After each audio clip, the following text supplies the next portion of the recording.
mai ca dao mát mây bắn tí hay này là danh thẹt mây là tàu mà ghê Giêsu khâu á khang rầm quay là tàu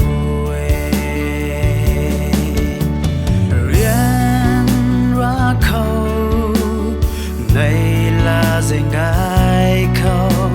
su nu khâu giác chẳng ngâm khâu a điều si khâu a đoan mẹ khâu Giêsu na rồi a ta cả tân mà cả lâu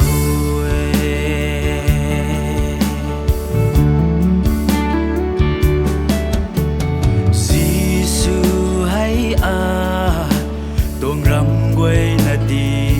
thế có khâu rồi du na ta đạt là kê cả là tân khâu na ai lớn đi thế tình sen cả mây lê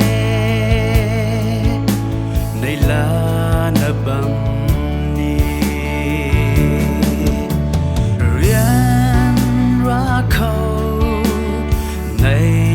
danh ai khâu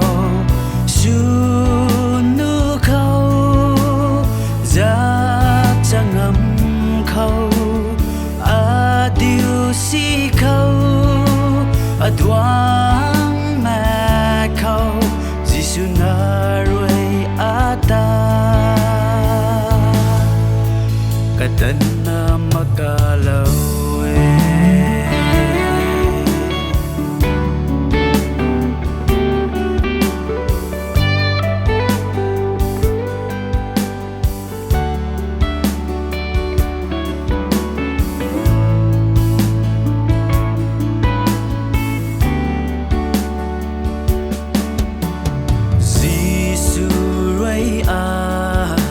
ta giao diên lâu mây hay